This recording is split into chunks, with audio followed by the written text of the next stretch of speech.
It started as an ordinary evening, but everything changed in an instant. A billionaire CEO, flanked by his two colleagues, sat down to a quiet dinner until a single moment shattered the peace. A black waiter, a single father, found himself caught in a web of racial prejudice and violent aggression. The attack was brutal, but what no one saw coming was the secret skill this father had kept hidden. Could one man's unexpected ability turn the tide? Stay tuned to see how a single act of defiance defies the odds and changes everything. What happens next will leave you questioning everything you thought you knew about power, race, and resilience. Before we continue, please subscribe to the channel and tell us where you are listening. Your support means everything. Andre had always been a quiet force in his community. At 18, he juggled a full-time job as a waiter with college studies. Determined to make a better life for himself and his 5-year-old daughter, Zoe, his days were long, filled with the hum of orders, the clinking of glasses, and the polite smiles he flashed to customers who often didn't look him in the eye. But Andre had a way of making the most of it. Every day, he'd rush home to play with Zoe, teach her to read, and make sure she felt safe, loved, and proud. It wasn't glamorous, but it was enough. Andre knew that sacrifices were part of the grind. He worked hard, kept his head down, and dreamed of a future where he didn't have to fight for respect every day. But even in the quiet moments of his life, there was always a subtle tension. The looks, the whispers, the underlying assumption that people like him, black, working class, a father doing the best he could, didn't belong in spaces reserved for the wealthy and powerful. Tonight was different. As Andre walked into the upscale restaurant, the dim lighting and polished surfaces felt strangely foreign. It was a place he'd worked at for nearly 2 years, but he still wasn't used to the wealth on display, the tailored suits, the expensive watches, the conversations that carried the unspoken weight of privilege. The tips were generous, sure, but the atmosphere always reminded him of his place. It was inescapable. He worked the floor, his eyes darting between tables, making sure everyone was satisfied when he noticed them. A well-dressed man, middle-aged, and to others in sharp suits sat at a table near the window, looking as though they belonged to a world entirely separate from his. The man's eyes caught his for a second, then quickly moved away, as if he was doing Andre a favor by acknowledging him. Andre swallowed the bitterness that rose in his throat. He'd seen this act before. "Everything okay over here?" he asked, keeping his voice steady. The man barely glanced up, his voice cold. "Just get the drinks we ordered," he snapped, waving his hand dismissively. Andre forced a smile, but something felt different tonight, like the air was thicker, the tension sharper. He couldn't shake the feeling that something was off. He turned to walk away, but paused for a moment, hearing the man laugh loudly with his companions. Something in that laugh triggered something deep inside Andre.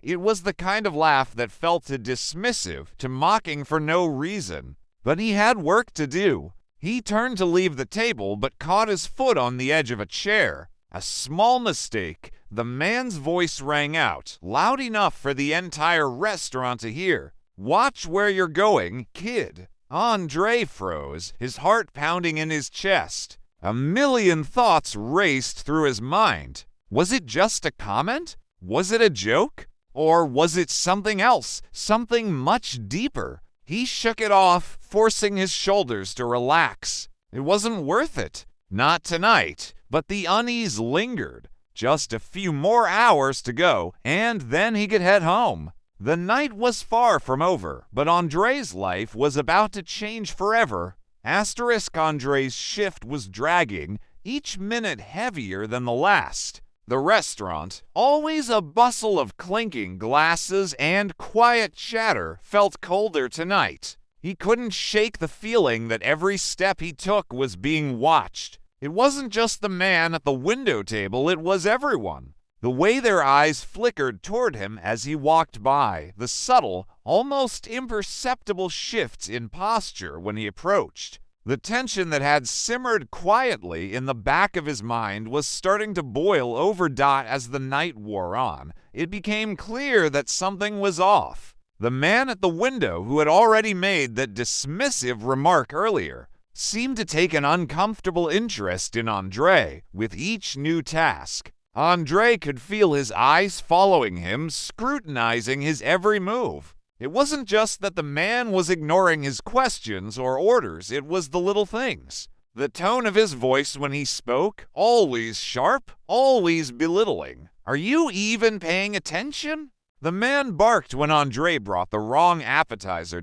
It was an easy mistake, but Andre couldn't escape the judgment in the man's eyes. It was as though everything he did was wrong simply because of who he was. He apologized, took the plate back to the kitchen, and tried to shake off the sting, but it wasn't just the man's attitude. It was the way his colleagues reacted, too. The other men at the table smirked quietly to themselves, sharing looks that made Andre's stomach twist. Their laughter, their quiet conversations, all of it felt like they were whispering about him behind his back. He tried to brush it off, tried to stay focused on the job. He had a daughter to take care of, a life to build. He couldn't afford to let their petty insults tear him down. But it was getting harder and harder to ignore. Then it happened.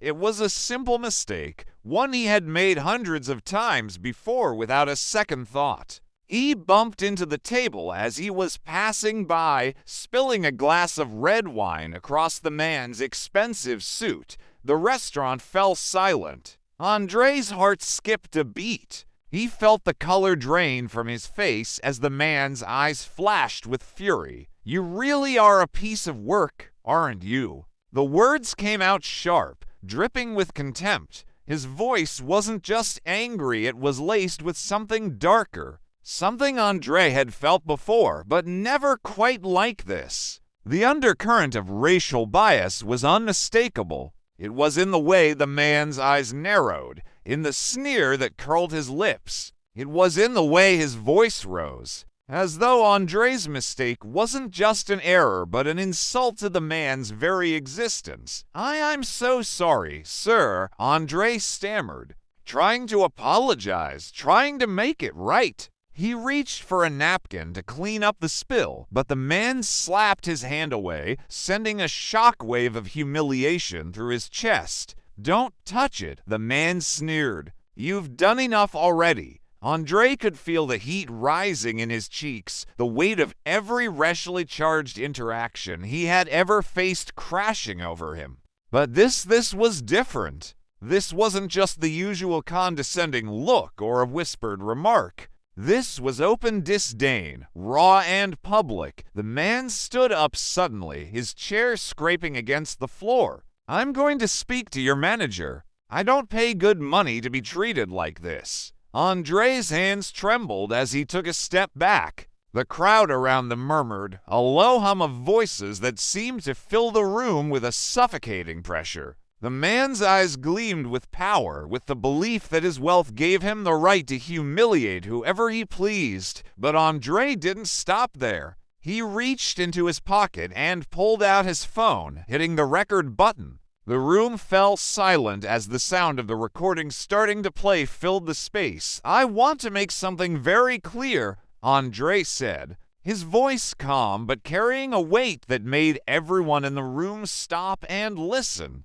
"You've made my life a living hell for too long. And tonight, in front of everyone, you humiliated me. You thought I'd cower? You thought I'd let you walk all over me. But I'm done. I'm recording this because you need to understand something. I will not stay silent anymore." Mr. Pierce's face twisted with shock and disbelief as Andre continued, his voice gaining strength with every word. "You think you can get away with this? You think you can make me apologize for something I didn't do? You're wrong. You've been wrong this whole time." Suddenly, the door swung open behind him, and the sound of footsteps echoed in the hallway. It was the security guard, walking in with purpose. Mr. Pierce's eyes flicked toward the door, but Andre wasn't backing down. He stood tall, facing Mr. Pierce head-on. "Do it," Andre said.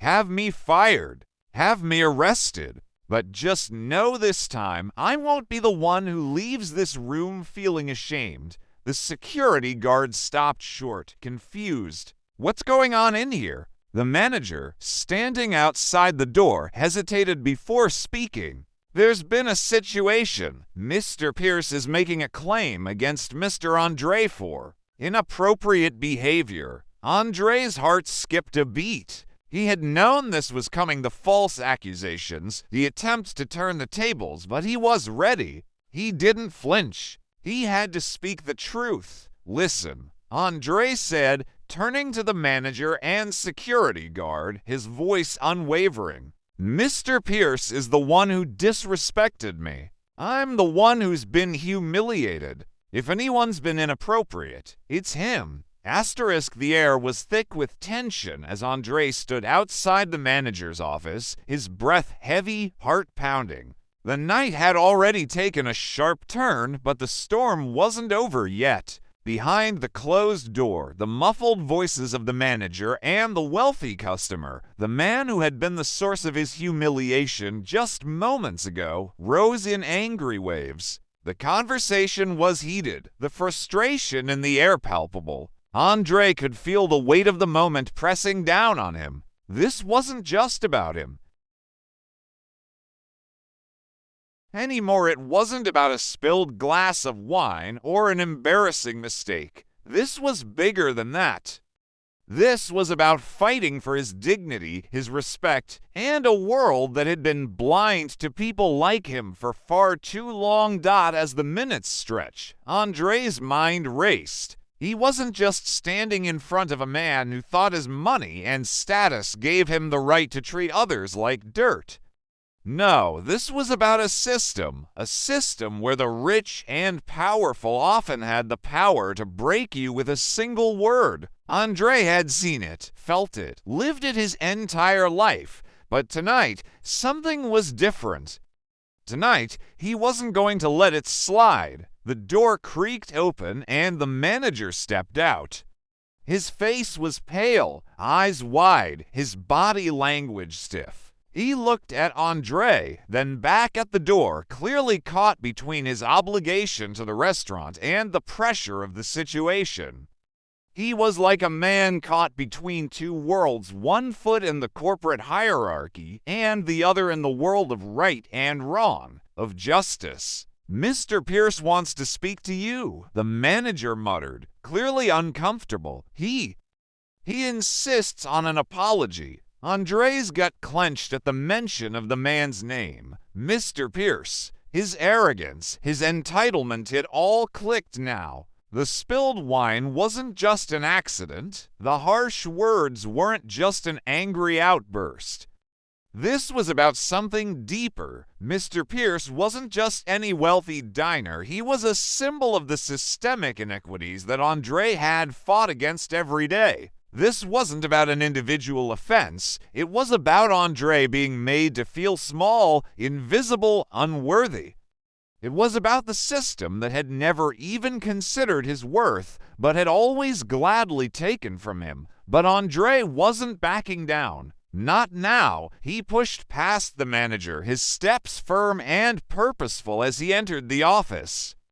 The door closed behind him with a soft thud, sealing him in with the very man who had caused this storm. Mr. Pierce sat at the desk, his posture oozing arrogance. He had removed his jacket, revealing a set of gleaming, expensive cufflinks and a crisp white shirt, unmarred by the wine stain that Andre had wiped off. His eyes flicked up to meet Andre's, and for a brief second, there was a flicker of surprise. He hadn't expected Andre to come in. He hadn't expected Andre to stand his ground. "You," Mr. Pierce sneered, his lips curling into a smile that sent a cold shiver down Andre's spine. You're here to apologize." Andre's fists clenched at his sides. The man's voice oozed mockery, like a poison seeping into the room. The sting of the humiliation was still fresh, but it wasn't just that. It was the weight of the years of quiet injustices he had carried, the constant feeling of being underestimated, overlooked, and trampled on. Andre had been a part of the system, working within it, trying to fit in, trying to keep his head down and make ends meet. But tonight, he realized that he had nothing left to lose. "I'm not here to apologize," Andre said, his voice low and steady, the words coming out firm with an edge that Mr. Pierce hadn't seen before. "I'm here to tell you that what you did was wrong. You humiliated me. You made me feel like I didn't belong. You looked at me like I was nothing, and no one deserves to be treated like that, especially not in front of others. I don't care how much money you have. I don't care about your power. What you did wasn't just rude, it was cruel." Mr. Pierce's face twisted with disdain, his jaw tightening. His eyes flashed with a dangerous glint, the kind that Andre had seen in the eyes of many before him, people who thought they could crush anyone beneath their heel. "Do you understand who you're speaking to?" he spat, his voice dripping with venom. "I could ruin you. I could have you fired in an instant. Do you really want to take that chance?" Andre's heart skipped a beat, but his gaze never wavered. This was the moment, the one he had feared, the one he had spent his whole life avoiding. The moment when the rich, the powerful, the elite had tried to break him, to make him feel like nothing. It had always been about control, but not this time. "I'm not afraid of you," Andre said, his voice rising with conviction. The room seemed to shrink, and the weight of every ounce of frustration, every injustice, every silent insult he had endured came rushing to the surface. "I'm not afraid of losing my job. I'm not afraid of you using your money to silence me. I've been dealing with this my whole life, being talked down to, being made to feel like I'm less than everyone else. But I'm done. You don't get to treat me like this anymore. Not now, not ever again." For a long moment, there was silence in the room. Andre stood there, the air thick with anticipation. Mr. Pierce's expression faltered just for a second, and Andre saw it. The flicker of doubt, the brief recognition that he wasn't dealing with some subservient waiter anymore. He wasn't dealing with someone who would cower in fear. Andre had seen that look in the eyes of people before. People who thought their wealth made them untouchable. People who believed that their superiority was unquestionable. Andre took a step forward, his heart pounding with adrenaline, but his voice steady. "You think you can break me? You think you can make me apologize for something I didn't do? You're wrong.